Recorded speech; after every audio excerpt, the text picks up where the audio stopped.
see.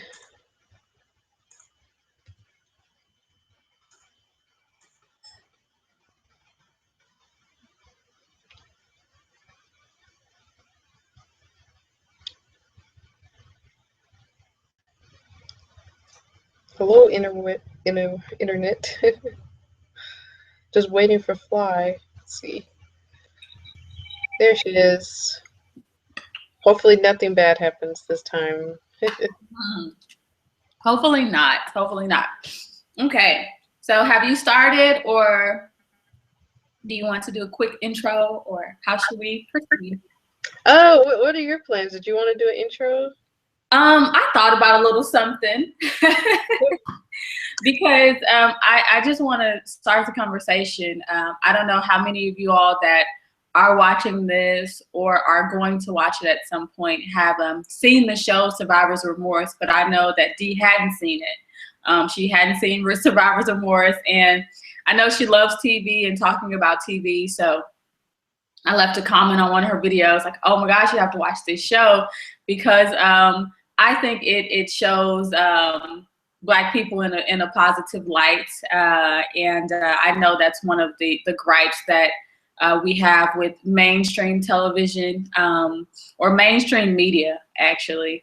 You know, YouTube and other smaller independent type of film media, broad media, I guess, does a great job of spotlighting and highlighting Black people in a positive light. But Survivor's Remorse also does it, and I was very happy to share it with her. And so I have no idea what her thoughts are. We have not spoken about it, so I don't know. So I'll be as surprised as you all with whatever she says. So that was a really good intro. Yeah, I mean, basically, just I don't remember which video it was you commented on, but yeah, you said you got to see the show, and I was like, I hadn't even heard of it. Like, I actually have never heard of it, which is funny because there's like three mainstream actors. Well, mainstream actors that we know.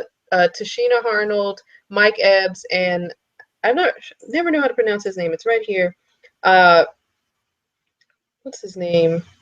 It's like Ron Ronrico Lee. Yes. Yeah. And you know, those are actors we all grew up with, and I was like, they're all in this one show together. Okay, and I had it on. I was able to find it and watch it, and yeah, it was only 16 episodes. And you said season 2 had just ended, and it has been confirmed for season 3 sometime next year. Yay! I'm very excited about it. I'm very excited about it. And then I don't know her name, but the lady that plays, or the actress that plays Ronrico Lee's wife. Yes, Teyana Paris. Okay, she's in a new show. I don't think it's on yet, but I saw a preview the other day, and I'm like, wait, that looks like, and yeah, sure enough, it was her. It might be a show, it might be a movie, but she is in something. Is it a movie? She's gonna be in Chirac. There we go. Yeah, she's the. I saw her. I just saw that trailer like last week. Me too. She's gonna be in that. So that's good. Well, I don't know how good that'll be, but good for her that she's in that.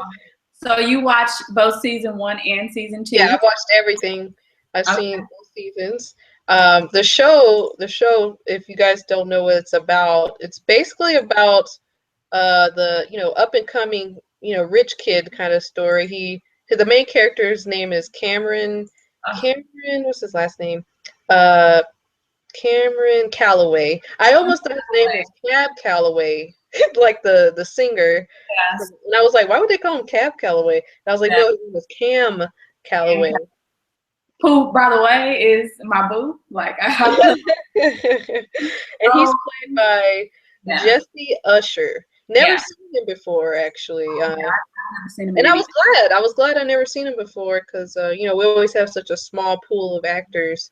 So it was nice to see a new, fresh face. And I don't know how old his character is supposed to be. Somewhere in the 20s, I'm guessing. But he's very young, and he's trying to. He's already made it, so to speak. He's made it. He's a basketball player, and he's basically made it. It's actually beyond him making it almost, because he's like the star player of his team or something like that. and and he's just trying to get settled into new fame, new money. He has to move to Atlanta from Chicago. Oh, they're from New England, like Boston. They're from Boston. Boston, right. Or on the outskirts of Boston, because in one of the episodes they got into an argument like with some other guys. You remember that episode where they were talking to the guys at the stadium because Cam wanted his coach to come to the game, and then the guy was like, "You're not from Boston, you're from Dorchester, I think, Dorchester." So yeah, they said, you're right. That's Boston. It even says so on IMDb in the first sentence. Yeah, I forgot. No. But yeah, they're from there, and they basically are moving from the hood to Atlanta, living the big life.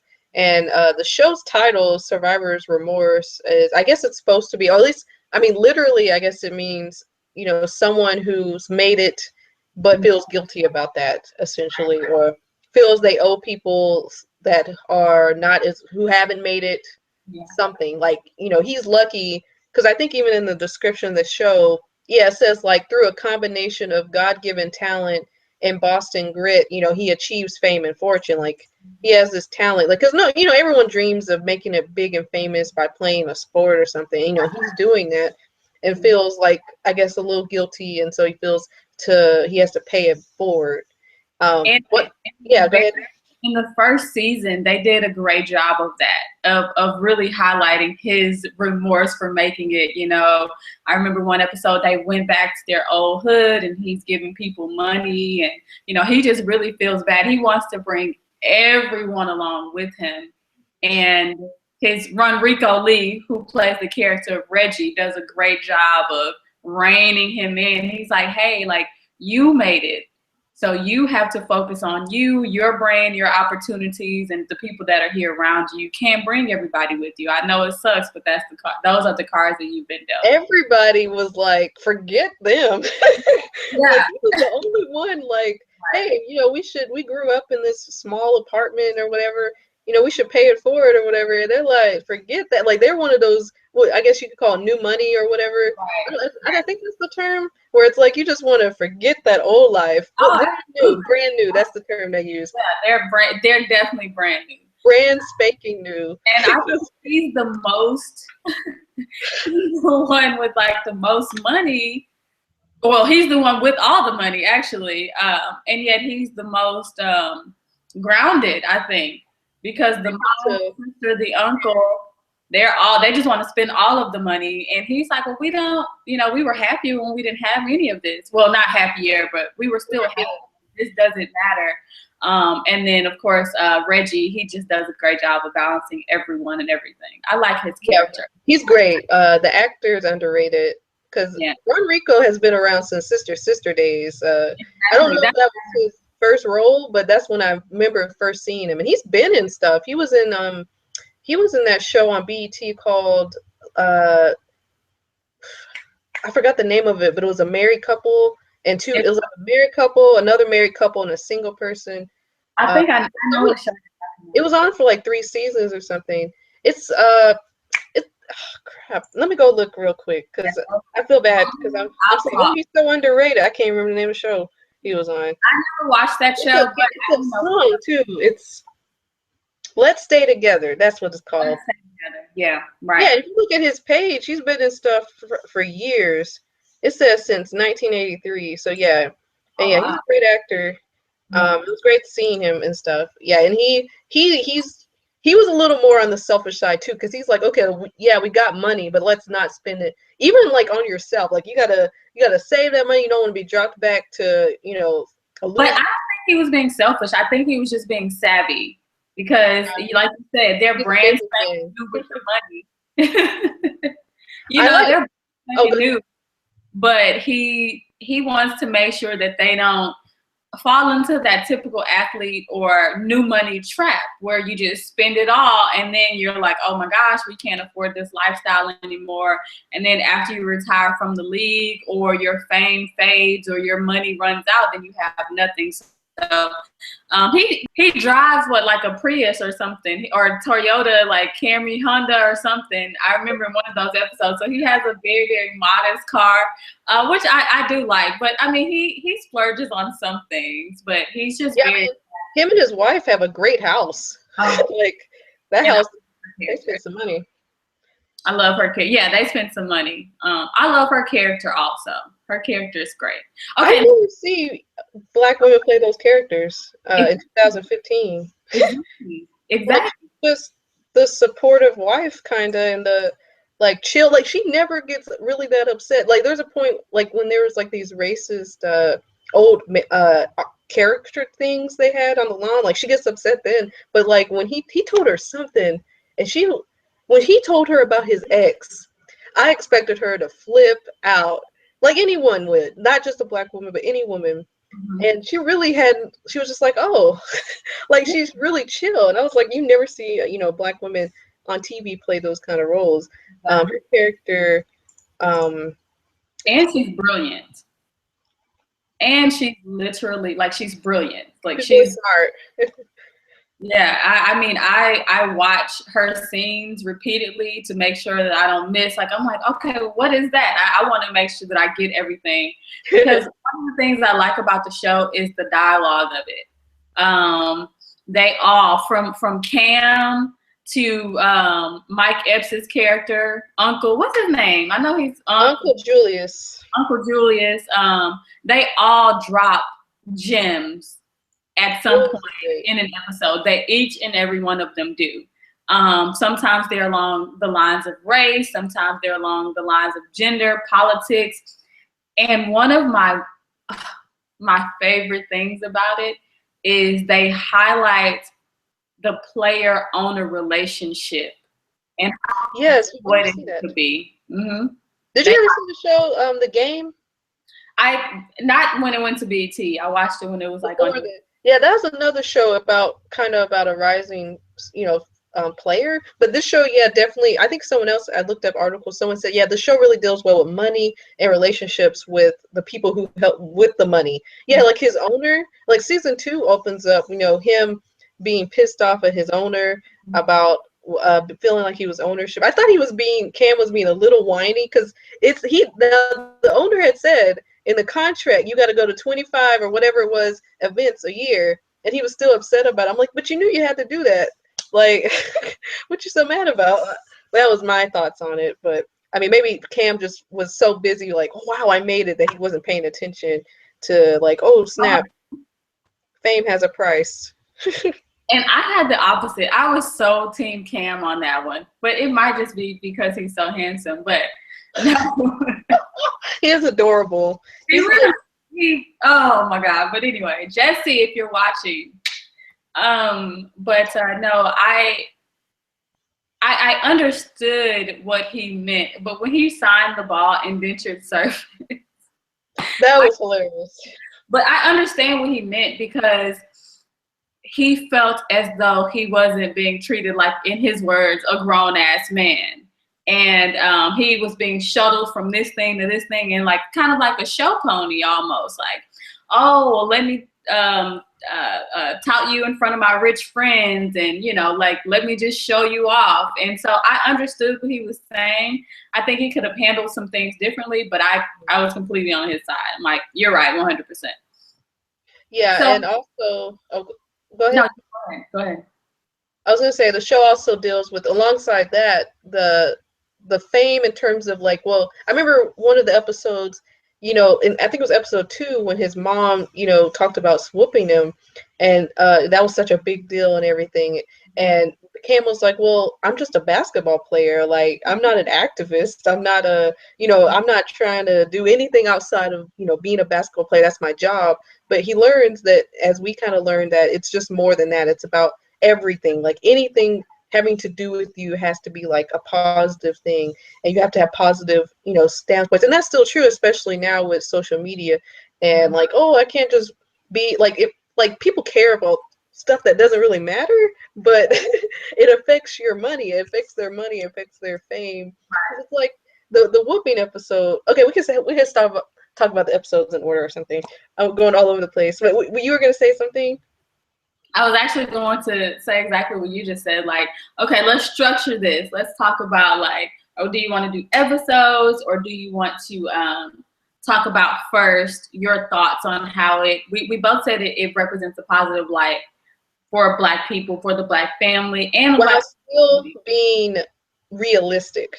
Because when I talked about, I think the positive thing, some people are like, oh, you just, when you say positive, you mean, you know, happy-go-lucky all the time. But there, you can be both. You can be realistic and, well, positive. Positive as in relatable to everyone, or relatable and on a, well, there's people who are like this kind of way. Like, I don't know how to say it, but like some people feel like Black people.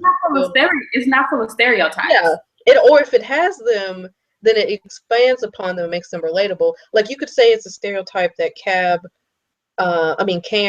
became famous because he's a basketball player, but after you get to know his character, it's like, oh, okay, I could see why. You know, he's a very likable guy. His family, you can even say it's a stereotype that like they're from the hood. But the show never, they show it in a smart way that makes you feel like, yeah, I totally could see, you know, a family like this in real life. And characters have consequences for their actions. That's another thing the show's good at. Serious consequences for even Cam himself. Yeah, from his reporter, that relationship. That episode was so hilarious. I was not prepared. There was a joke in there that was just so funny. I think you know what I'm talking about. That was just like, really? I'm like, another is the cursing. I was like, this is on, I think, Stars or something. I was like, you know, most shows have nudity in it. This show said, look, we're going to do more cursing than anybody else. Right, they curse a lot. They curse a lot. But all of that it's still real. Going back to the stereotypes, they're not exaggerated. Yes. You know? They're not, everyone could have an Uncle Julius, but he's not Uncle Julius to the 10th degree. Like when you see Uncle Julius, you just see a real person, not a stereotype. When you see Cam Calloway, yes, he's a guy from the hood that made his way out by playing basketball, but he's smart. He can also hold. You wouldn't think he's from the hood either, because he's very naive sometimes. He's not angry or hard or anything like that. He's very, he's just not what you would think someone grew up in Boston would be like, stereotypically. Exactly. So I agree with that. So he's just, and that's what I like. Like they have hints of, and I don't think it's even stereotypes. Like they have hints of multi-dimensional personalities, right? Because Reggie's character can go to the basketball court and get guns pulled on him. Remember that episode? In the first episode, they almost got killed. Exactly. And he's still, you know, he's not sweating it. You know, he's okay. So he can operate code switching. He can operate in both environments. That's kind of what Reggie's storyline was a lot, was code switching and trying to make it in the big leagues and with the really successful, like, $1 million people, beyond $1 million people, and trying to make it big. So what about, because I know in one of your videos you talked about, did you call it the, I don't want to misquote you, when you talked about the homosexual agenda, did you call it the homosexual? I talked about interracial agenda. I don't know if I think there's a homosexual agenda. When I said interracial agenda, I meant like they're kind of forcing this idea that we should be doing this. I know some people think there's like a homosexual agenda, but I'm like, well, gay people actually exist in real life, and now they really are coming into television. But like with the interracial thing, they are kind of saying, hey, let's have more of that and not have Black people with other Black people, or minorities with other minorities. There's actually another show I'm watching on Netflix. Do you have Netflix? No, but I mean, I can get it. Okay, well, there's a show where it's called None of Masters of None. What is it called? Masters of None. Masters of None. Okay. and the main character is an Indian actor, and despite him being like the producer and the director, you know, he's still dating a white character. He instead of bringing an Indian girl in there, and, you know, because Indian actors and actors don't get any shine, you know, you would have thought this was his chance to bring someone in, yet he's still dating white people, and there's still this like, oh, to feel accepted or successful, we have to have a white character with our minority. But in any case, with the interracial, you were going to say about what either Cam dating the reporter, or what Tashina Arnold's character dating the Chinese shoe man. Is that what you're gonna ask? Chinese shoe. Ching Bao, that's his name. Yeah, I'm telling you, I'm obsessed. But in any case, well, I think even with that, there is a great balance, because you have Cam dated the reporter, but that was more of a hookup of more than anything. And also, she was still, you know, that racially ambiguous type of character, like the women, the type of women a lot of people hate. Exactly. Yeah. Racially ambiguous. A lot of people hate because they are touted as being the most desirable person by mainstream media, the most desirable woman in mainstream media, especially these last probably 5 or so years. Like, that's who everyone, I mean, seriously, this is a side note, but when I look at celebrities, athletes, just, you know, new money type of people, when I look at their girlfriends, most of the time they look the same. They're just like this same looking girl, you know, like they look exactly the same to me. I'm like, is that or is that? So I just can't. I have to just do hands off, because they look the same. Like, it's like they have a factory that produces them, you know. But in any case, so she was that racially ambiguous character. So not really her, but what I was going to say is that they do a great job of balance, because Cam's girlfriend, oh, she's so cute. She's so cute, Allison.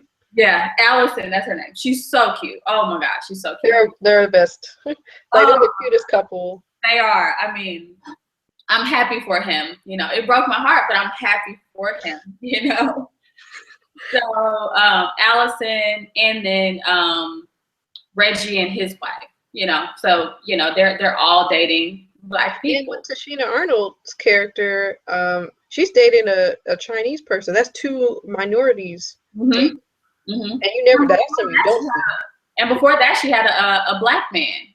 Remember? Yeah, that disappeared. Yeah, I'm like, where did he go?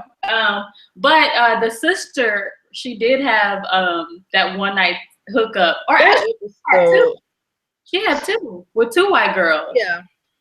That one episode with the plantation, that was a lot. Could have gone completely without that. Yeah, that could have gone. What, with the whole episode, or with that part of the episode? Like, really? That's what I was sitting watching. I was like, what was the purpose of this? I don't even remember what. I want to say that's the episode when Cab went back to Boston. I don't remember what his storyline was, but calling him Cab. Cam went back to Boston. Yeah. I don't remember what she was doing that episode. Erica, her name, Imchuk. Yeah. That plantation episode. I was like, I don't know what's happening and why. I can't remember what their angle was or why they were doing that, but maybe they go to a plantation in Georgia for like a parody sort of slave narrative that's like a reenactment. Yeah, and she talks to one of the white girls who's supposed to be, I guess, a slave owner's wife, who's playing the slave owner's wife, I guess. And she speaks with her, like, she's angry at her for doing this job, and like, why are you doing this? She could be doing something better. And she's like, well, I can't, because I think she said something about supporting her dad or something. It was something that was sad. And then Imchuk felt sorry for her, and then they got along and decided to sleep together because that's how people do things. I don't know. What was the purpose? Was the purpose to say that? I don't know. Yeah, I don't know. But it was still an okay episode though. But I think it was actually, I don't know why they had that in there. Maybe to explore Imchuk's sensitivity. I don't know. But what do you think about LeBron James being involved? He's an executive producer on it. Well, that's awesome because he would know from a point of view about like what's it like to become, a famous basketball player. And he's the executive producer. Yeah, like he would. I don't know if he helped with any of the writing a lot, but he would definitely know. I mean, for sure, he's number one, if not number one, basketball player in the world. He probably seen and done it all. Yeah. The mistakes he's made, probably not to the degree the character is made, but Right. it's such a short period of time. But yeah, like the rise to fame from poverty, basically. So yeah, that's good. It's good to have someone who has experience. Yeah. And I was proud. I was like, go ahead, LeBron, for not only wanting to tell this story, but for also, I'm sure he has some say in the characters and, and the tone of the episode. Sorry, that's really loud. The tone of the episode and the topics that are discussed. I'm sure he has say in all of that. So Yeah. kudos to him for speaking to controversial issues through this platform. Even if he stays quiet on some things, this platform is great for him. So he says it's not, well, in interviews I've read, they say it's not based on his real life, but I'm sure some of it has to be, right? Yeah. I'm like, some of it, just the, you made it out of the hood to become a professional basketball player. That has to be loosely based on, something about, LeBron James or whatever. But, right. Yeah. But overall, man, I just really, really like it. And I wonder why it doesn't get the push, because everyone I tell about it has never heard of this show. I know. I including me, I didn't know about it either. I'm not sure. Is it not stupid enough to be popular? Is it not like, because the family, like I said, and I think the Cosby Show one, that they don't want to see black families, getting along, actually having loving relationships. So that might be part of it, because there's some famous actors and actresses in this. I'm not sure it's on what Stars. Yeah. And that's the same network I think Power is on. I want to say it is. And that show. Is it on Stars? Let me see. I think it's on Stars. I think it's on. I have no idea why not, or nobody's talking about it. Like, there are people who watch it and aren't talking about it. And I'm like, I don't know. Maybe part of it is, like I said, the family. It's, I don't know. Like, besides not wanting people not being goofy enough, or filled with drama every episode. Speaking of that tone, I actually thought the show was going to be very dramatic, because it's called Survivor's Remorse, and I'm like, oh my god, this is going to be depressing or something. But it's very lighthearted. It's very, like, each episode's kind of like a sitcom where things are typically resolved by the end. Like the first episode, when Cam when they go back to Boston, and the guy has a video of him calling Chinese people a racial slur. I'm thinking that's going to be like a half a season thing. Like, this guy isn't going to put the video out till maybe next episode, or he'll do it at the end of this episode, and then they have to deal with it in the press and stuff. I'm like, no, this whole thing was resolved in one episode in a funny way. And I was like, oh, this is what it's like. Because I was so expecting a Power kind of feel where it's, very dark, I guess.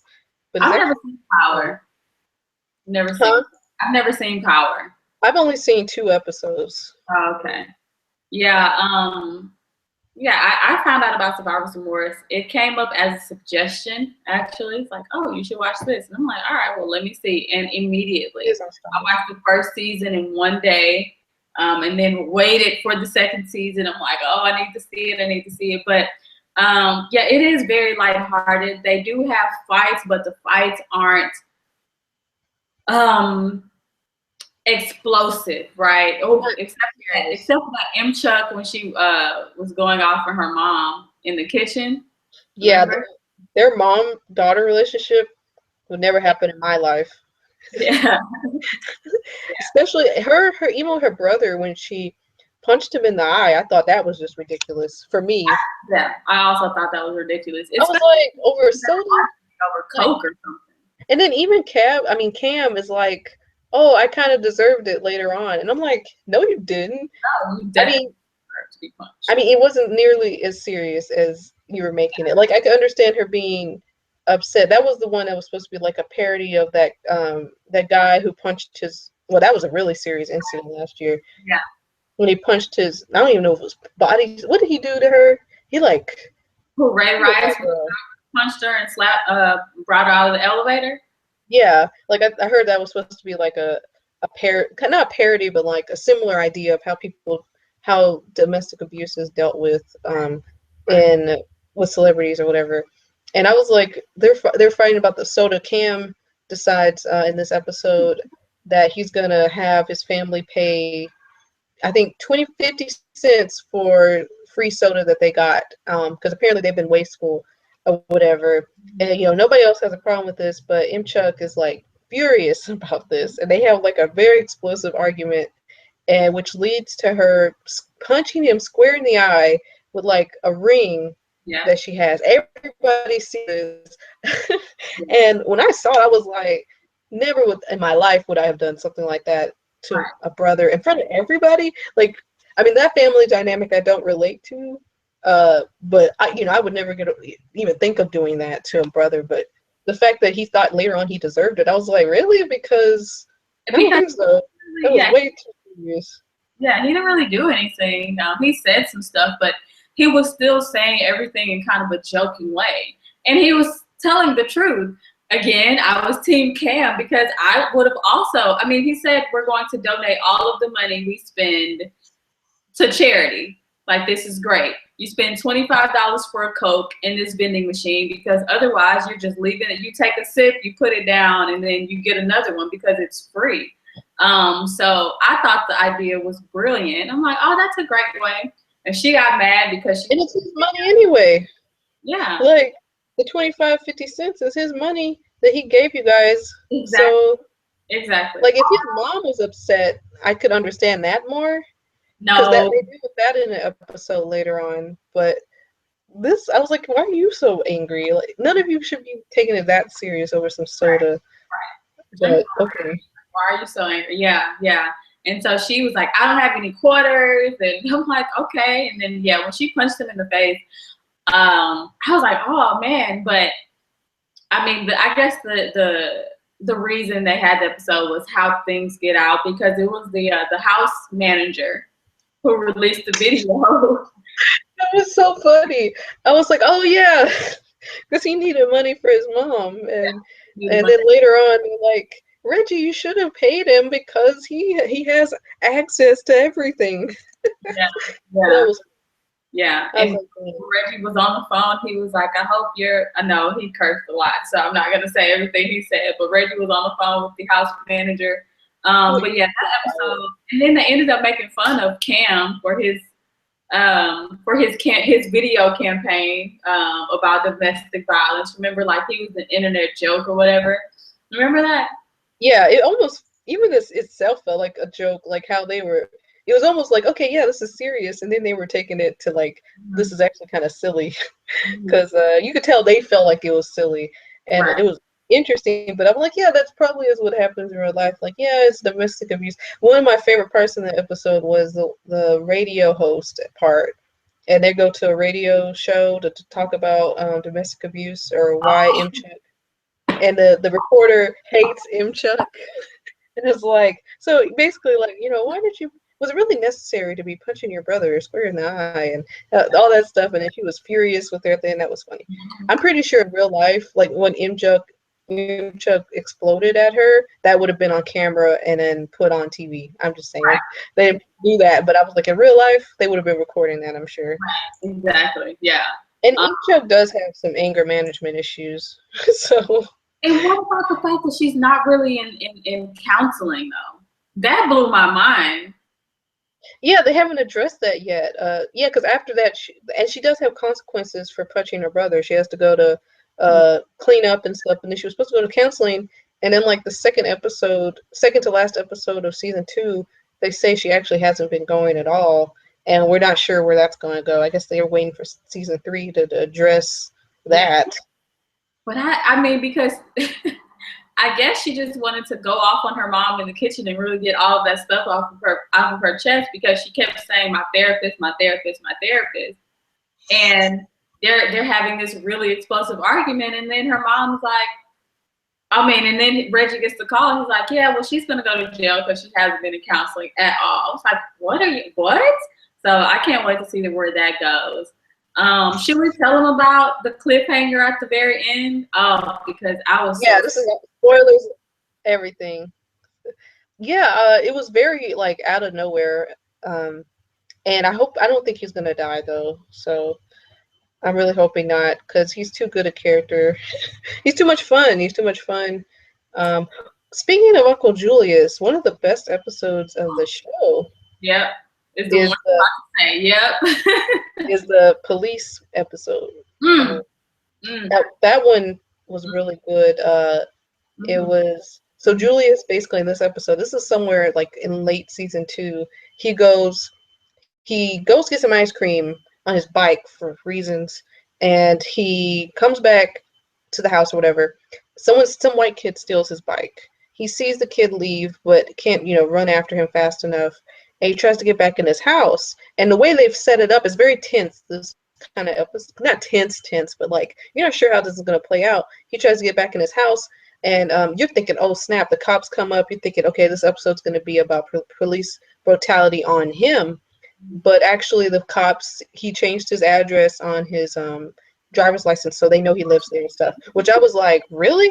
Because didn't they just move there? Good thinking. Yeah, that's what I thought. I'm like, that's good. Like, I literally thought, thank goodness you've done that. Good thinking. That was probably what Reggie's doing. Reggie was like, everybody change your ID, so in case you all get stopped. But go ahead. That probably was something Reggie did. And they get in the car. Now, when he got in the car with the cops, I swear I thought they were going to take him to the police station and arrest him.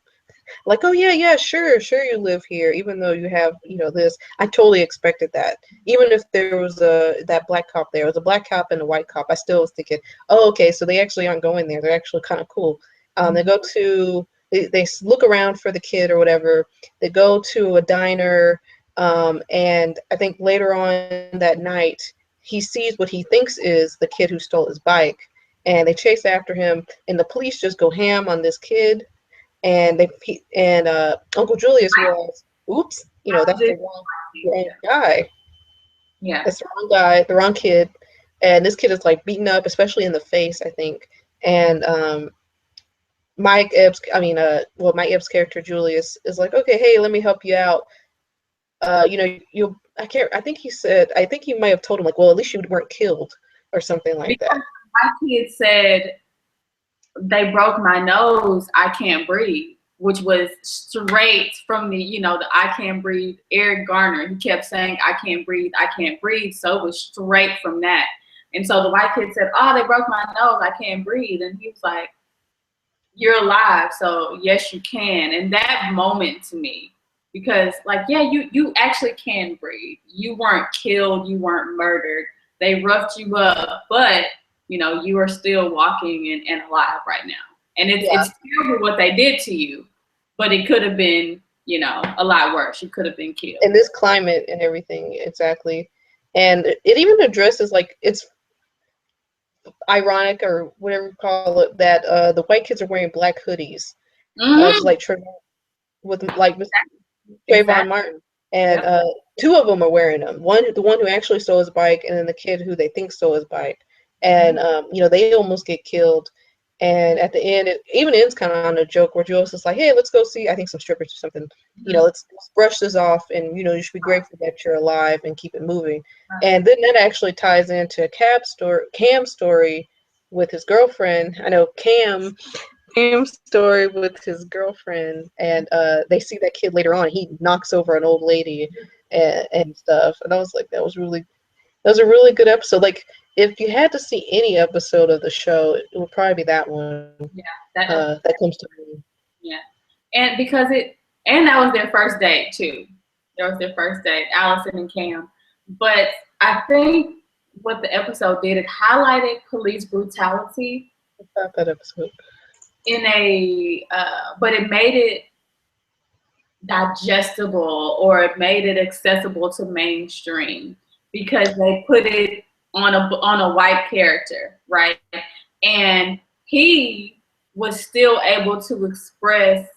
He was joking a lot with the police officers, like, oh, when they first pulled up to him, he's like, oh, I'm sorry, I get nervous, you know, I'm a black man, the police are around, you know. So he was still able to highlight the black experience with police brutality, but they made it more accessible to the mainstream and more digestible by making it happen to a white character.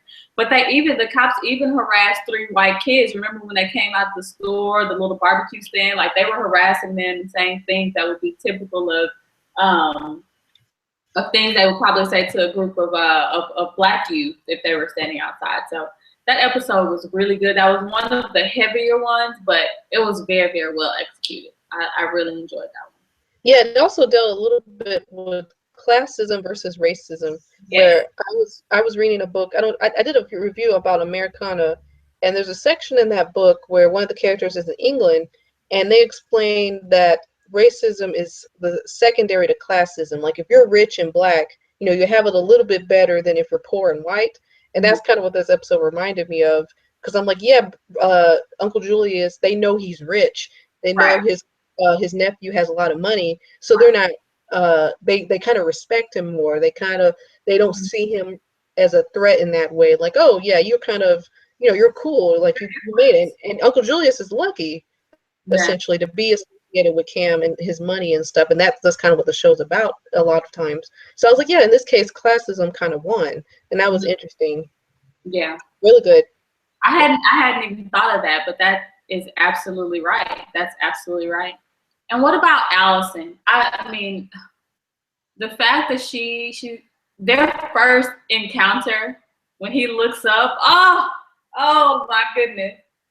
When he looks up, because he injured his knee, you guys. He injured his knee in the game.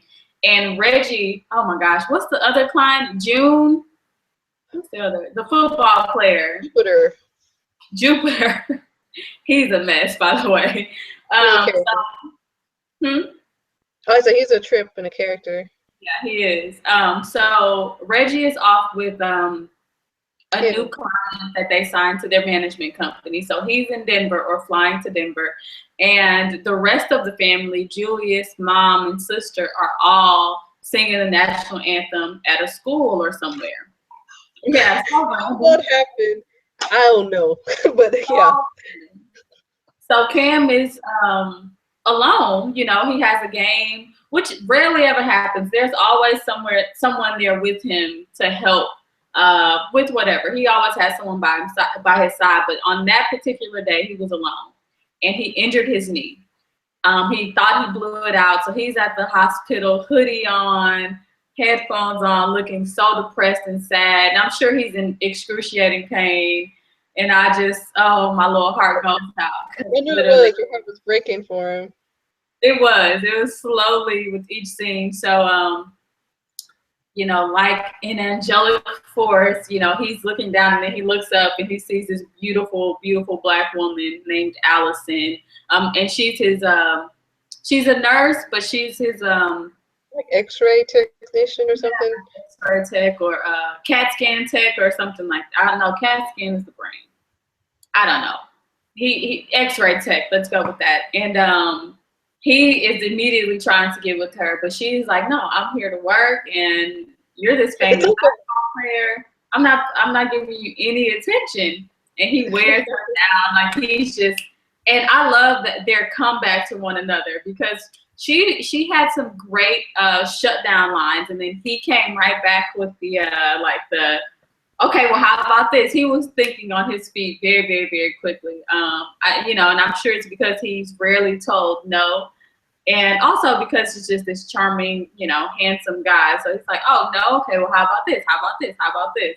And I'll tell you my favorite part after you go, because my favorite part of that whole thing is ...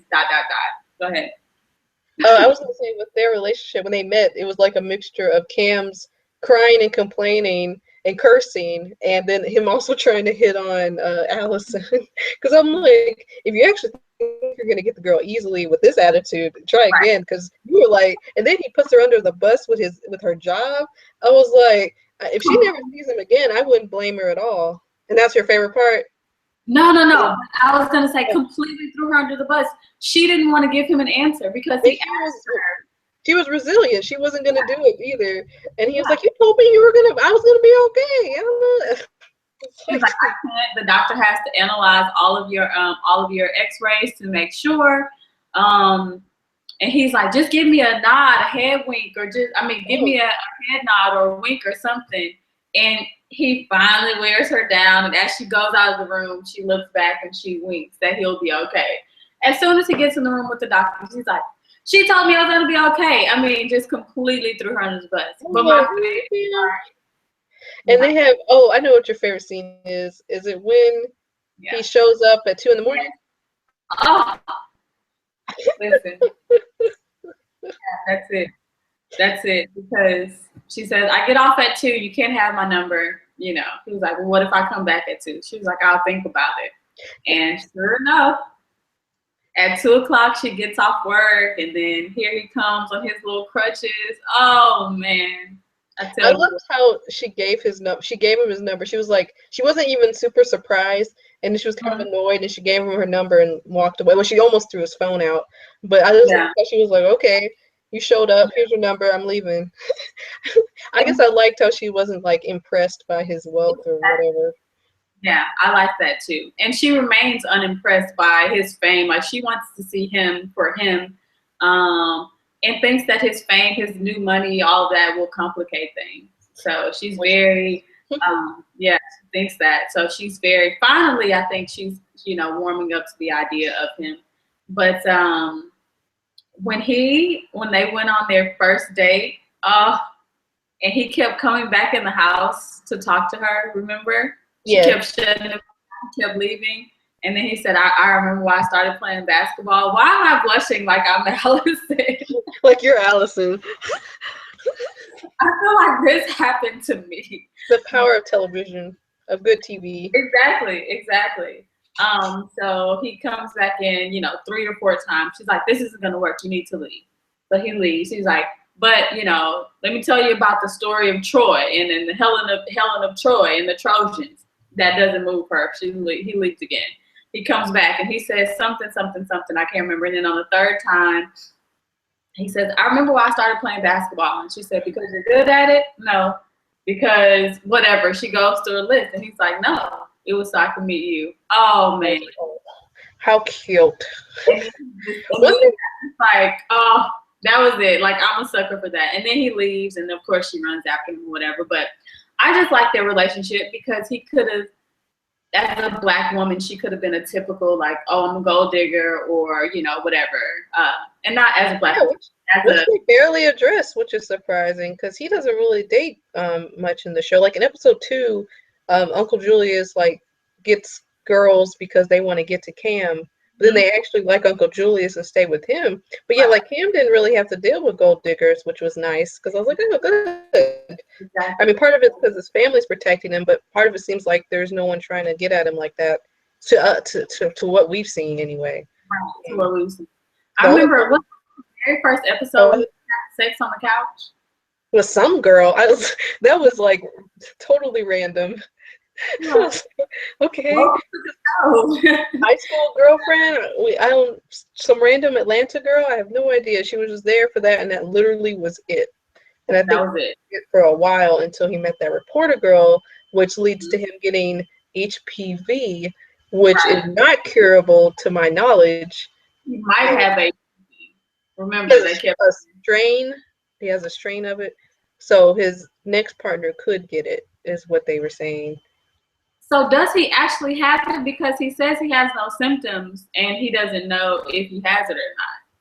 I thought that with HPV, men don't really, like, let me see, like men don't really have symptoms women would. HPV in men, it says, let's see. Because I remember when he was talking to Reggie, they didn't know if he had it or if he didn't, or, I don't know. Yeah, it says most men who get HPV never develop any symptoms or health problems, but some types of HPV can cause genital warts. Okay. So he doesn't really, essentially, he has a strain of it that, because from my understanding, HPV harms women more than men, but men can pass it on to women. Mm. But he doesn't seem to have like any problems yet. I don't know if he knows if he has it, because I remember when he told Alex and he said, I've been exposed to it. So I don't know. I mean, he probably does, but I don't know if he knows 100%. But in any case, his dilly dallying with the damn reporter is what caused that. I love how it was just a girl who you wouldn't think could have it, because Mm-hmm. you definitely get it from people, because that's actually a theme I've been seeing in a lot of other shows too, is characters getting, sexually transmitted diseases from people who you wouldn't think they get it from, or like people who are cool and they have it. Like it's not just, nasty people or whatever. And yeah, like this girl has it, because when he finds out, I was just as shocked. I was like, not even just because of that perception, but I'm like, oh, it's going in this direction. He getting HPV. And he didn't use protection. Not that it would help that much, I don't think, with HPV, but I'm like, Cam, you aren't using protection? Are you insane? I mean, exactly. I'm like, Cam, first of all, you're Cam Calloway. Yeah. I mean, are you kidding me? Like, you are Cam Calloway. And although they don't show his exploits with women, which also is something that I like, because I'm sure he gets plenty of, at least, advances. And I'm sure he takes up on some of them. But it's actually M. Chuck and the uncle that do more. A lot more. A lot more than he does, seemingly, that they show anyway. Right. So I do like that. But so they don't show that often. And then when they do show it, he's just out there using, unprotected. He's just unprotected. I couldn't believe it. I was so disappointed. I'm like, Cam, are you kidding me? That's what sometimes there's an imbalance between him being naive and from Boston. Like you would think any guy, his black, young, rich would know no condoms equals trouble. And I couldn't believe it. And then maybe I can't even say more. I just couldn't believe and then he gets it, and his reaction was pretty calm. Reggie, I think, was more upset than he was. Reggie was like, "Oh my God, she could be pregnant. She could be yada yada." And I was like, "Yeah, because he being stupid." I was with Reggie. I was like, "Yeah, exactly. You're too young and stupid."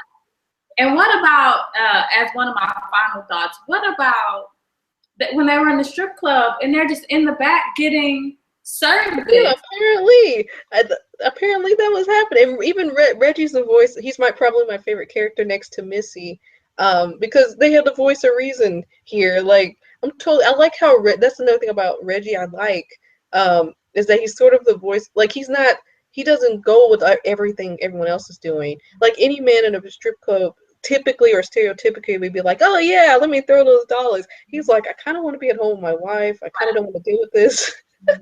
I'm good. Maybe the age differences between Reggie and Cam, because it seems like 10 years. I think in real life it might be 10 years. Let me see, because I know he has to be like 30 something. Yeah. Born I don't think it might be. Cam might be like 23, 24, and Reggie's like 29, 30 or something. Yeah, because it can't be too much older because they grew up together. Yeah. But you were gonna say something? Yeah, about the unprotected stuff going on. Yeah, like, are you insane? I'm like, does this really happen?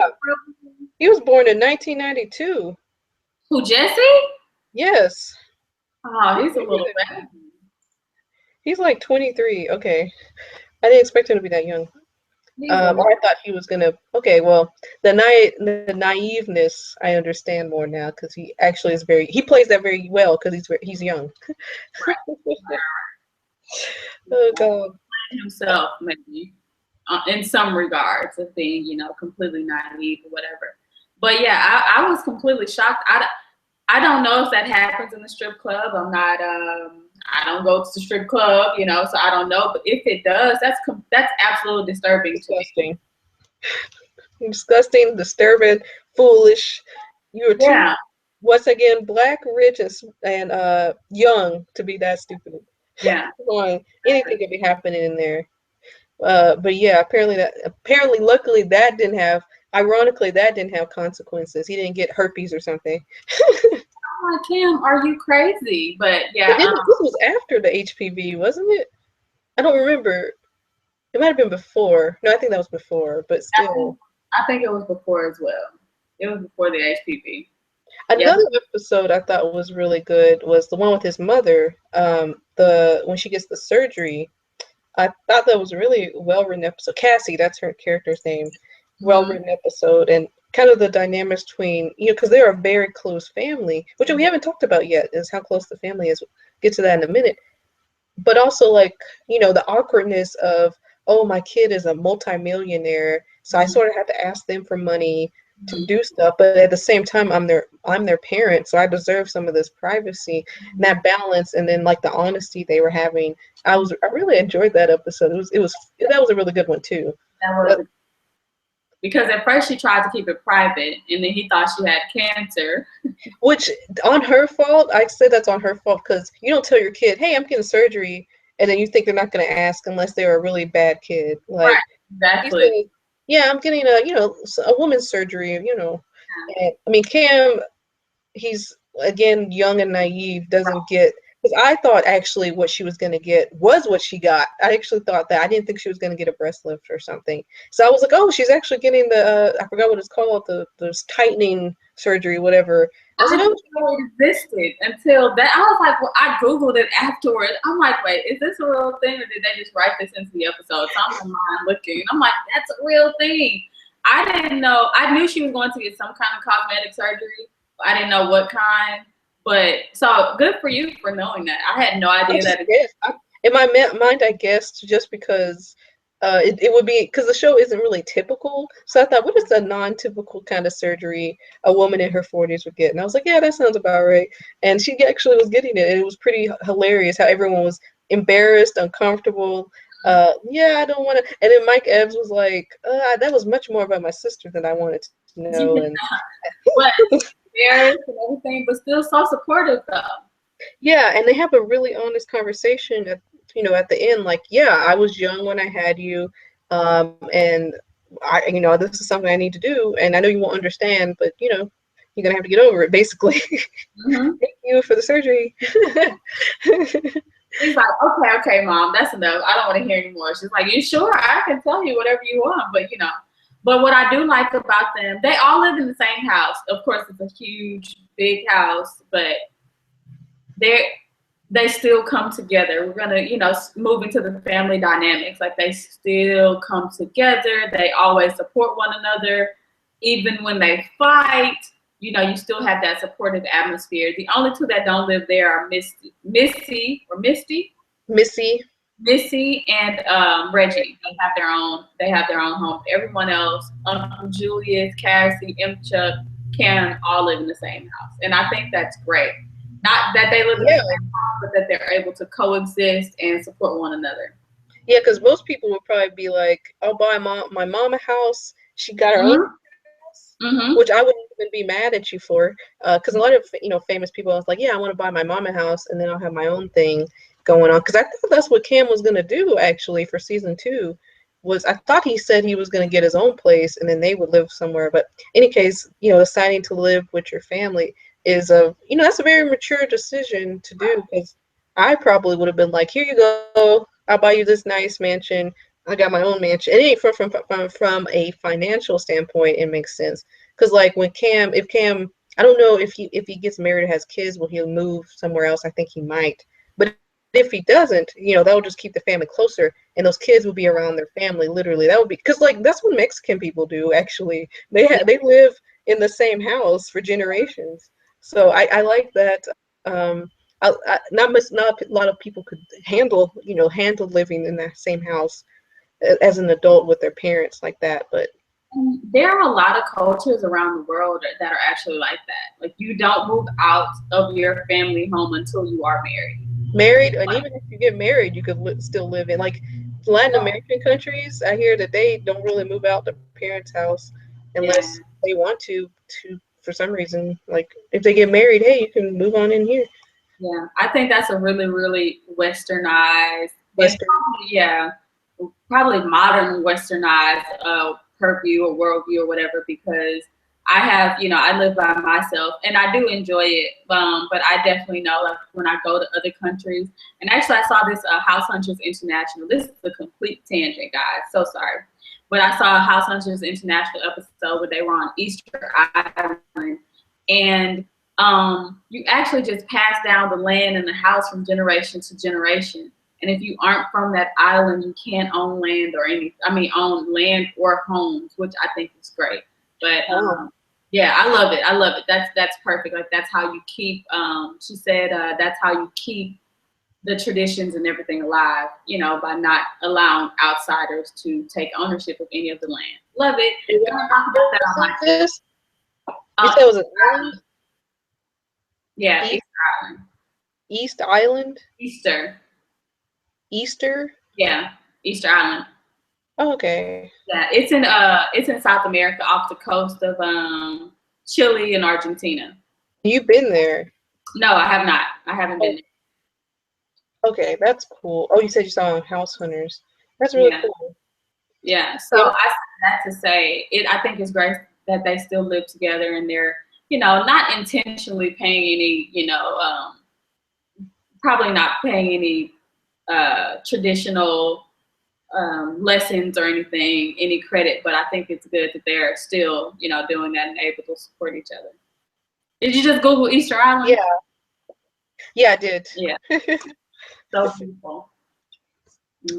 One other theme in the show, let's see, did I talk about the money is a theme they discuss.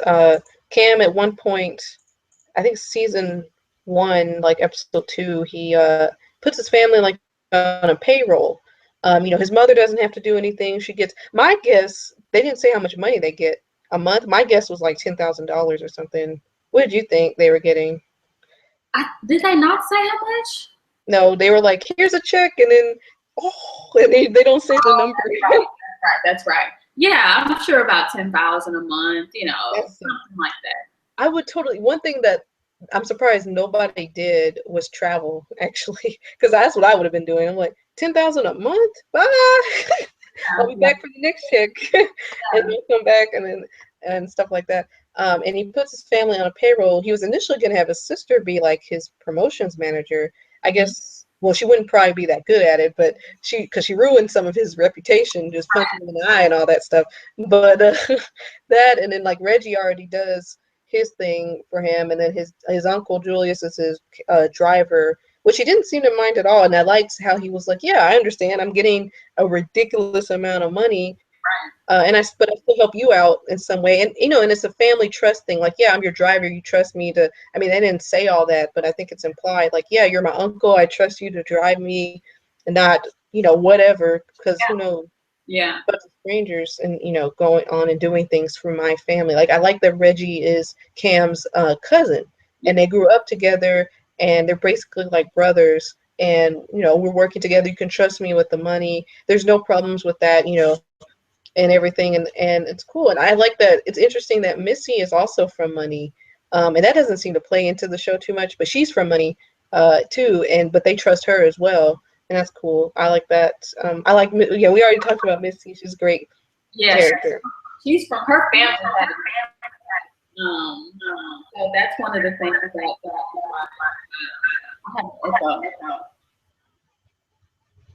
And what time you said you had to leave by 3 or 4? Yeah, I'm about to hop off actually very soon. Okay, well, at the next hour, I guess, because it's 2:48 here. Yeah. Okay, so I guess the last thing we could do is predictions or things you want to see in season 3. Well, I want to see the continuation of Allison and Cam. I love to see that relationship grow as I sigh my little romantic sigh. I don't know what's going to happen to Uncle Julius. I don't know. I know you said that you think he'll live. I don't know. It didn't look good. It did not look good. Yeah, I mean, realistically, it didn't. But it's TV shows, so if they want him to live, he would live. Someone said, I looked it up. Someone had said that he will be in season 3 because I don't know. This isn't like confirmed from the show, but like he'll be in season 3. And he'll be just recovering or something. And some people think if he's not, because Mike Epps is going to be in like some other show called Uncle Buck or something like that, and they're saying that maybe he'll be doing that. I don't know, and that's why he won't be in season 3. But we really don't know until next year, and I'm really hoping he'll be there because it won't be this. He's basically the comic relief, but not but with comic relief with a heart. Because like some characters, he has a purpose, is what I mean. Yeah, he has a purpose, and he's very, very. I mean, I literally, it's rare that I laugh out loud at shows, like I actually chuckle and I'm actually laughing, but I do that with Survivor's Remorse because Mike Epps says some hilarious things. But anyway, so I hope. Actually, I don't know. I don't have a prediction either way on that. And yeah, those are my only two. I don't have any real things. I don't know what's going. Oh, with the M Chuck thing, I want to know what the hell happened. Why is she lying about going to therapy? Why are you lying, M Chuck? And where have you been? Where you been going? Like, you have no other responsibilities. Do you want to go to jail? Yeah, exactly. So that will be interesting to see. What about you? I want to see, in terms of predictions, I don't really have any predictions, but I do want to see Missy's family. We have seen nothing from her side of her family. She mentioned like her parents because Reggie tried to be in the country club. That was a good episode. But I want to see what their deal is. I wouldn't mind finding out how Reggie and Missy met because they're actually my favorite couple on the show. How they met. I wouldn't mind seeing more. Oh yeah, you were gonna say? No, I was like, what about Cam and Allison? No, but I get it. Reggie and Missy are great. I love them too. Yeah, I wouldn't mind seeing more of what Cassie and her relationship with, what is his name? You said his name was Wow. Yeah. And speaking of that, real quick in the show, it was really messed up that those shoes didn't work at first, but apparently, I guess that worked out. But anyway, that was pretty funny. I guess because he said like, oh, if you do the angle like this, and I guess that worked because they never addressed it again. What else I would like to see? What's going on? Yeah, this thing what you said with M Chuck. I hope Uncle Julius lives. Let's see. I think that's sort of the main things I would like to see. You know, Allison and Cam, of course, work things out. But yeah, I would like to find out more about maybe Cam's dad. What happened to him? He has not been mentioned like one time, I think, and that was not even like in any kind of tone. It was just like, yeah, your dad. I didn't even think she mentioned his dad. I think it was one episode she mentioned Cam's dad. We don't know if they have the same dad. I don't know if Mary Chuck and Cam have the same dad. Maybe we'll find out because I was actually really expecting in season 1 with this kind of theme of like, oh, a newcomer basketball player. I thought his dad was going to come out of the woodworks and like try to kind of come back. He could be dead. He could be in jail. We have no idea. That'll be good to see. I also want to see how their business grows because I know he dropped Jupiter, who we didn't give any, screen time or whatever. He didn't. I forgot about him. Yeah, he got dropped. Yeah. Rightfully so. Rightfully so. Like, sometimes we wonder what people be thinking. Sometimes, like, aren't you trying to? Anyway. Yeah. Jupiter. I want to know if they're going to expand that or if that's going to cause further conflict because remember Cam was kind of a little upset that no one was there for him because Reggie was off with Jupiter and he was upset or he had concern about it may be causing a rift between them because he wouldn't be as available. So I want to see how that works as well. Yeah, I'm excited for season 3. Do you think that will get more popular? And if you do think so, do you think that will impact the quality? I don't know because I definitely want to tell my friends more. Oops, what's this? More about it. I don't know if it will because it's actually considering how you're saying nobody knows about it, it's actually really awesome that it got to season 3, especially a Black show, since nobody apparently is watching it. I think it might go up in quality because I don't. I really have. I'm hoping it will go up because more people are starting to talk about it a little bit and stuff. Because it seems to have some kind of fan base. If you look at Facebook and Twitter, but it's not. It's barely mentioned or talked about on the blogs and everything, But I really would like it to rise and I would really like for it to get some attention. It's getting no attention at all. That's why I'm glad you wanted to do this because it deserves it. And in terms of the quality of the show is really the shots are really good in the show. It's very crisp and clear. They put money into the show, for sure.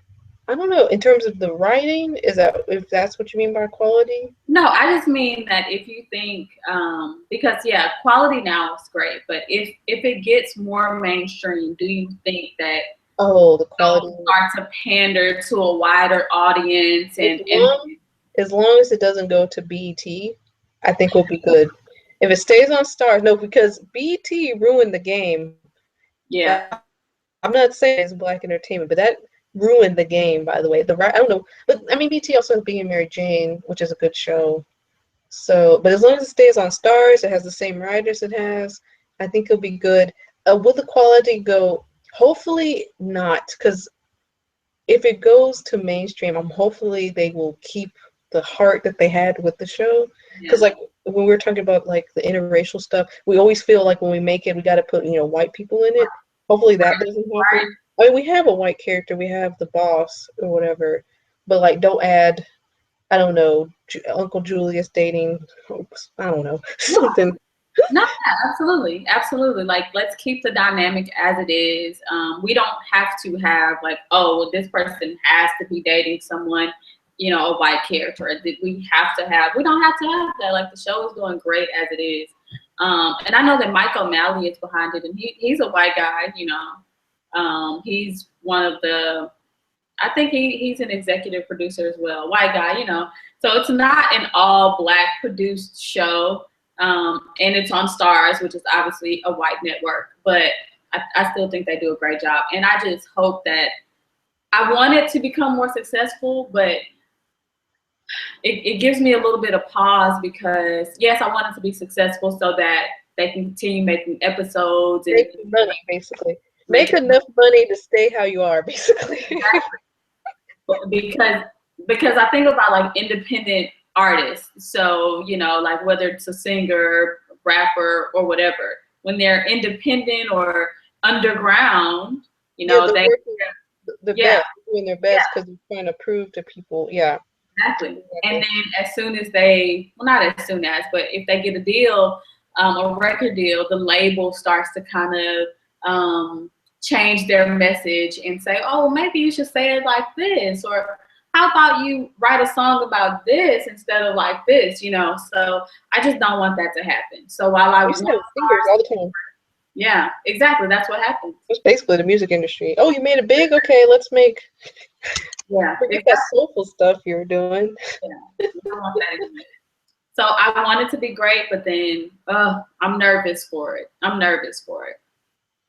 Yeah, I hope if the show does have like an abrupt ending, like I don't know if you watched Girlfriends, but that was a show that didn't get finished. I hope it doesn't end on like a cliffhanger or anything. Like this season clearly ended on a cliffhanger, but hopefully if season 3 and it doesn't pick up for season 4, it ends on a like a non-cliffhanger because that's gonna kill me. Right. End on a nice even note. Because there was a show I was just watching. It's a Danish show, and it ends, and I think the show is over. I'm not sure, but if it is, it's fine because most things are resolved. But there's still material for next season. I hope they don't try to cheapen it by saying, "Hey, let's end with this another really big cliffhanger." So hopefully we'll get those ratings because it's going to be embarrassing if it doesn't work out. Luckily, it worked. What's the name of it? Or Twitter me or tweet me the name. Twitter me. Tweet me the name of it. I want to watch it. Is it a good? Yeah, it's a Danish show. It's called Rita, Rita, on Netflix. It's on Netflix too, but it's an all-white show because it's in Denmark. But I watched it because I enjoyed it, but I watched it because I was like, I like watching foreign language shows sometimes, and what's Denmark like and all that kind of stuff. So I watched it, but it's actually really good. It's about a teacher. But that show and Masters of None, I would definitely recommend because I'm not done. Masters of None is only 10 episodes actually because it just came out last Friday. And it's that actor Aziz Ansari, I think that's his name. Oh, wait a minute. I love him. He's on there? Okay. That's his show, actually. Oh, okay. Well, that's probably what I'm going to do later on this evening because I love Aziz Ansari. He's really funny to me. And it's a show, if we do this again, that's definitely the next show I would suggest because it talks about a lot of different issues on there as well. He has an episode about like how his parents moved to the States and he's like a first generation American and how like it's really dealt with well, and there's all these different themes in each episode. So that's a real good show too. But I would definitely recommend that and Rita on Netflix. Okay. Yeah, I definitely want to do this again, and I think next when Survivor's Remorse comes back, we should probably do a weekly review. Yes, absolutely. We'll do weekly reviews of Survivor's Remorse that won't be as long. I know we talked a long time, y'all, but it was a 2-season to 16 episodes we had to talk about. That's how good the show is, guys. It's that good where you can talk about it. I mean, there's still more stuff I could probably talk about. Right. And it's only 16 episodes. There are shows that are seasons long, and I wouldn't have a conversation this long. So exactly, because they're pretty much nonsense or garbage. So we will be back definitely with Survivor's Remorse and maybe Masters of None, and who knows what else in the meantime. Yeah, absolutely. Thank you. And she's going to leave my information in the description box if you all want to check out my travel channel. It'll be down there. I'm FLI Heritage, so just go ahead and check me out over there if you'd like, Well, thank you, FLI with an I. Hi, that's me. You're welcome. It was great. I will see you all next time. Don't forget. Oh, you said Masters of None. You don't have to tweet me, and we'll be in contact. We're always talking online. Yep, it was great. I will see you next time. Bye. Bye.